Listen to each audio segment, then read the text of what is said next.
Hey, Paul, thanks for your video response. I really appreciate it.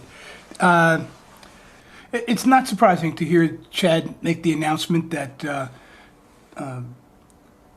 talent, we're the talent now, remember, is going to start sharing in the revenue that YouTube gets from advertising and from direct sponsoring of videos.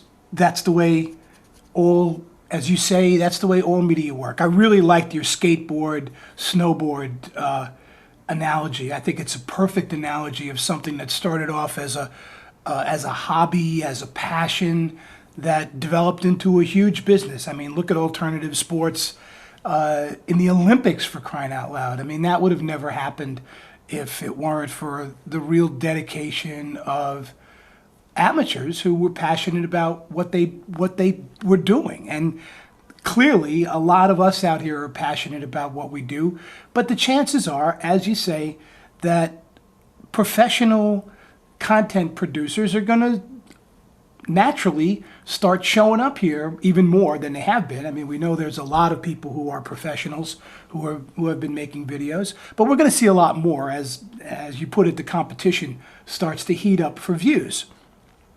I also think that there's great opportunity, however, for people to expand the way creative material gets disseminated and the popularity of different kinds of material. Many of you, maybe most of you, have heard about what Chris Anderson, the editor of Wired magazine, called the long tail, and he wrote a book about it. He started off with an article, and he's blogged about it for a couple of years now, going on a couple of years, and then wrote a book called The Long Tail. And the long tail is simply the idea that, you know, when you walk into a bookstore, there's maybe 100,000 titles in that bookstore, and if you're looking for some obscure book about, you know, whatever, German philosophy, or you know, a particular kind of skateboarding technique, the chances are that book's not going to be in that bookstore. But if you go to Amazon, there's a real good chance the book's going to be there. Why? Because Amazon is able to maintain an inventory, that's in quotes, because it doesn't really, I mean, there are times when it doesn't have the books at all in its warehouses until you order them.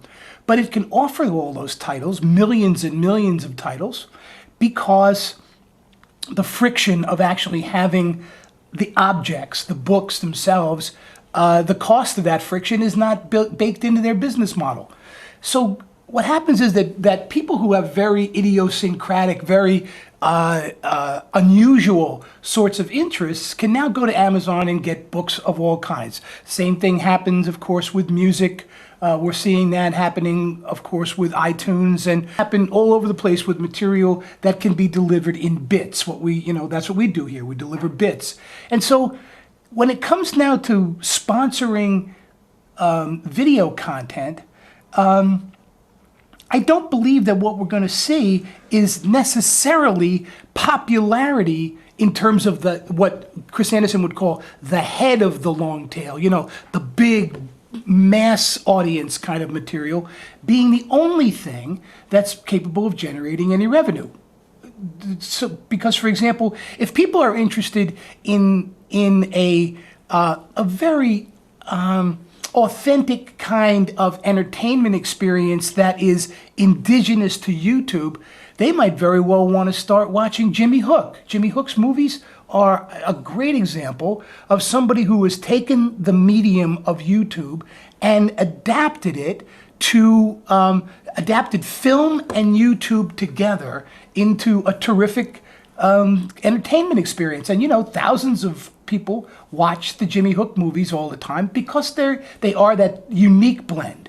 I think we're just beginning to see the kinds of creative innovations that people can take up using YouTube as a medium.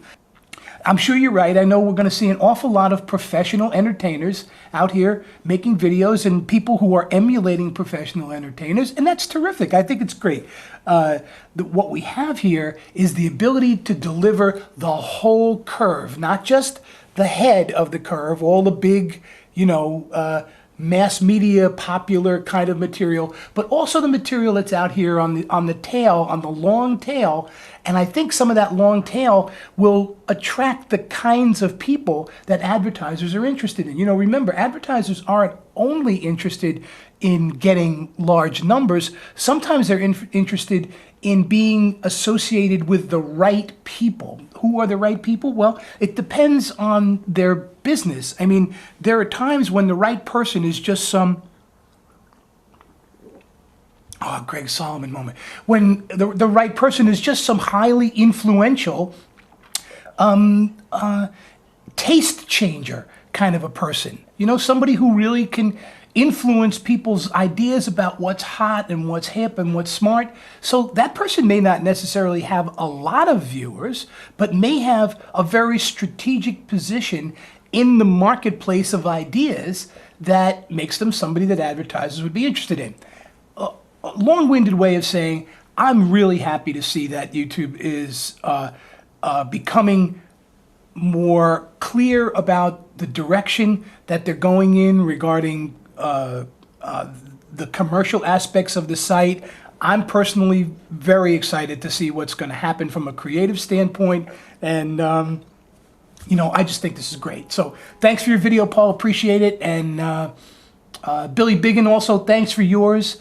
And everybody who's made, recently I've had some great video responses to some of my videos, and I just want to thank everybody who's been doing that. I really appreciate it. And of course, as always, I really appreciate my subscribers, new and old. So take care, guys. Have a great weekend. Karen and I are here in our apartment in New York. You guys know that I love New York, New York, New York. The city is so nice. They had to name it twice. We're out playing today, going to the Metropolitan Museum of Art. We're going to do a little shopping and probably take in a movie or two over the next day or two. So take it easy and talk to you soon. Bye-bye.